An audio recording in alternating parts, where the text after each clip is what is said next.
বিসমিল্লাহির রহমানির রহিম।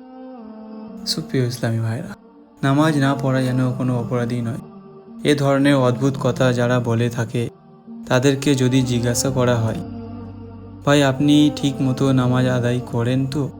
তখন সম্ভবত উত্তর পাওয়া যাবে জি না।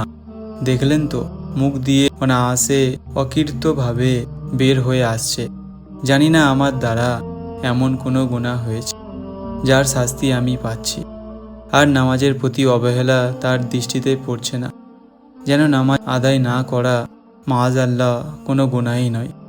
আরে সে যদি নিজের ছোট দেহটির প্রতি একটু নজর দিত।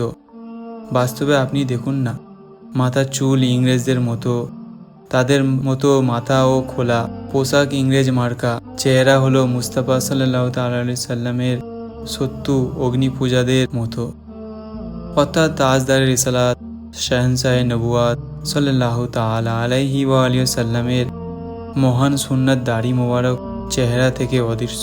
জীবন ধারণের রীতিনীতি ইসলামের শত্রুদের মতো, নামাজ পর্যন্ত পড়ে না, অথচ নামাজ আদায় না করা জঘন্য গুনাহ। দাড়ি মুন্ডানো হারাম, তদপুরি সারাদিন মিথ্যা, গীবত, চুগলখুরি, ওয়াদাভঙ্গ, কুধারণা, কুদৃষ্টি, পিতামাতার অবাধ্যতা, গালিগালাজ, সিনেমা নাটক ও গান বাজনা ইত্যাদি। জানি না আরও কত ধরনের গুনাহ করা হচ্ছে, কিন্তু এই সব গুনাহ জানাবের দৃষ্টিতেই পড়ছে না।